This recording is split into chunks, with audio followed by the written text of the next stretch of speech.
दोस्तों, आज की कहानी है भाभी जी मेरे नेग के कंगन दे दो। दोस्तों, कहानी शुरू करने से पहले अगर आपने हमारे चैनल को सब्सक्राइब नहीं किया है तो सब्सक्राइब कर लीजिए ताकि आपके पास पहुंचे हर नया वीडियो। आशा जी की नजरों को नीचे झुकाई अस्पताल के गलियारे में इधर से उधर बेचैनी से चक्कर लगाते हुए मन ही मन अपने इष्ट देव से अनेकों प्रार्थना कर रही थी। अंदर ऑपरेशन थिएटर में उनकी बहू पारुल का ऑपरेशन चल रहा था। माथे पर उभर आई पसीनों की बूंदों को रुमाल से पूछते हुए आशा जी एक जगह खड़ी हो गई। धड़कन बढ़ी हुई थी, लग रहा था मानो दिल निकलकर बाहर ही आ जाएगा। बेटे विक्रम ने पीछे से उनके दोनों कंधों को थाम लिया। सब ठीक होगा माँ, क्यों इतना घबरा रही हो? नहीं बेटा, मैं घबरा नहीं रही हूँ।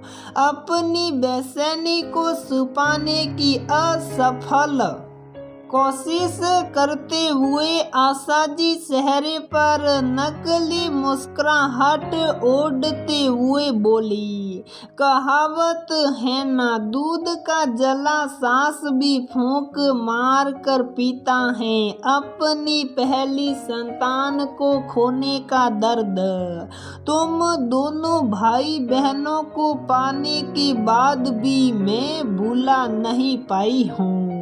बस ऐसे ही कुछ विचार मन में आ जा रहे हैं। और अब तो तुम्हारे पापा भी हमारे बीच नहीं रहे। माँ बिल्कुल परेशान मत हो।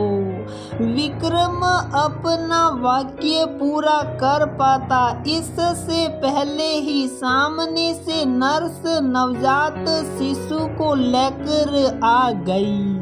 नर्स को आते देख आशा जी खुशी के कारण वहीं जड़ हो गई। आंखों से खुशी आंसू बन सलक रही थी। हाथ बढ़ा, बच्चे को गोद ले लिया। बधाई हो बेटा हुआ है। मेरी बहू पारुल कैसी है? पारुल बिल्कुल ठीक है। कुछ ही देर में उसे कमरे में शिफ्ट कर देंगे। आशा जी ने बच्चे को विक्रम की गोद में देते हुए कहा, देख विक्रम, तेरा बेटा बिल्कुल तुझ पर गया है। तेरे जैसी ही आंखें हैं और नाक भी, और बुआ जैसा क्या है माँ? आशा जी की बेटी रुचि ने पीछे से अपनी माँ से लिपटते हुए कहा, तेरे जैसी मुस्कुराहट है इसकी। आशा जी बेटी को गले लगाती हुई बोली, बधाई हो रुचि, अब तो तेरे सोने के कंगन पक्के हो गए। आशा जी की ननद रितु ने अपनी भतीजी से कहा। उसकी बात सुन रुचि हल्के से मुस्कुरा दी, लेकिन आशा जी के चेहरे पर तनाव उभर आया और मुंह कसीला हो गया। रुचि जानती हैं हमारे परिवार की हमेशा से ही रीत रही है, भतीजे के जन्म पर बुआ को सोने के कंगन मिलते हैं। देख मैंने भी पहने हुए। है। रितु का इतना कहना था कि आशा जी के सब्र का बांध टूट गया, सहरा तमा गया, लेकिन फिर भी शब्द हलक से बाहर नहीं आए। ऐसा पहली बार नहीं हुआ था। अब आशा जी ने इस विषय पर सबको सम्मिलित किया। विक्रम और ऋषि दोनों अपनी मां की मनोस्थिति से पूरी तरह से परिचित थे। विक्रम ने अपनी मां का हाथ पकड़ उन्हें कुर्सी पर बैठा दिया। आशा जी की नजर अभी तक रितु के हाथ के कंगन पर गड़ी हुई थी। ये कंगन आशा जी को बहुत कुछ याद करने पर मजबूर कर देते हैं। आज भी ऐसा ही हो रहा था। तनाव जब हद से ज्यादा बढ़ जाए और सोचने समझने की क्षमता पर काबू ना रहे, तब इंसान आंखें बंद कर शव को विचारों के हवाले कर देता है। आशा जी भी आंख बंद कर गहरी सांस लेने लगी। हर सांस के साथ एक एक कर हर याद उनके जहन के दरवाजे पर दस्तक देने लगी। ऐसा लग रहा था मानो कल की ही बात है। आंगन में परिवार और मोहल्ले की औरतें ढोलक की थाप पर मंगल गीत गा रही थी। उस दिन भी आशा जी बेचैन थी। उनकी पहली संतान, उनका बेटा इधर उनकी गोद में तड़प रहा था, उधर बच्चे की छठी का कार्यक्रम चल रहा था। सब अपनी ही धुन में मगन थे। आशा जी ने अपनी सास से कहा कि बच्चे की तबीयत ठीक नहीं है। छोटे बच्चों को तो कुछ न कुछ लगा ही रहता है। कितने मेहमान जुड़े हैं घर में, कल को दिखा देंगे डॉक्टर को। भाभी मेरे नेग के कंगन दे दो। रितु ने एक नजर बच्चे पर डालते ही कह दिया। शायद रितु बच्चे की दशा भांप गई थी। आशा जी अपने बच्चे की फिक्र में परेशान थी। पता ही नहीं चला कब में उन्होंने अपने हाथ से कंगन निकाल रितु को दे दिए। ढोलक की थाप पर गीत चलते रहे। आशा जी के आंसू बहते रहे। जब बहुत देर हो गई तो उन्होंने कमरे से निकल आंगन में खड़े हो अपने पति को पुकारा, तुरंत डॉक्टर के यहाँ चलिए, मेरे बच्चे की हालत ठीक नहीं है। उस पर भी उन्हें बेशर्म की संज्ञा दी गई। आनन फानन में बच्चे को डॉक्टर के यहाँ लेकर गए, लेकिन तब तक देर हो चुकी थी। डॉक्टर ने बच्चे को मृत घोषित कर दिया। आशा जी बिखर गई।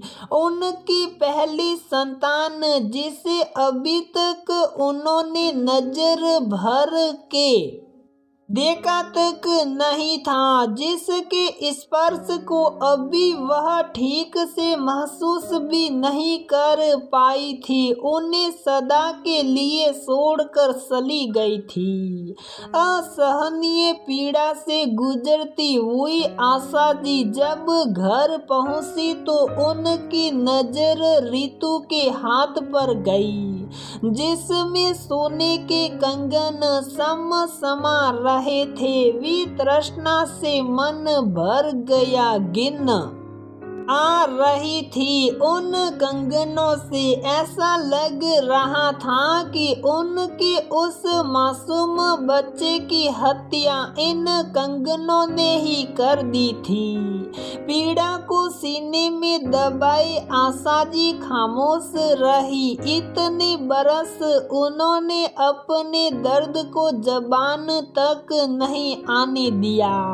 इसके बाद विक्रम और रुचि का जन्म हुआ, लेकिन अपनी पहली संतान को खोने का दर्द आसाजी कभी भूल नहीं पाई। शायद उस दर्द के साथ एक मलाल भी था। काश उनकी सास ने उनकी बात को गंभीरता से लिया होता। काश उनकी ननद रितु ने उनके हाथ से कंगन मांगने की जगह अपने भतीजे को गोद में लिया होता। उसे डॉक्टर के यहाँ ले गई होती, लेकिन ऐसा नहीं हुआ था। माँ भाभी को रूम में शिफ्ट कर दिया है। रुचि की आवाज से आशा जी वर्तमान में वापस लौटी। बधाई हो भाभी, बहुत ही प्यारा बेटा है आपका। थैंक यू सो मच मुझे बुआ बनाने के लिए। रुचि ने पारुल के माथे पर हाथ फेरते हुए कहा। उनकी आंखों में नेहा के आंसू प्रतिबिंबित हो रहे थे।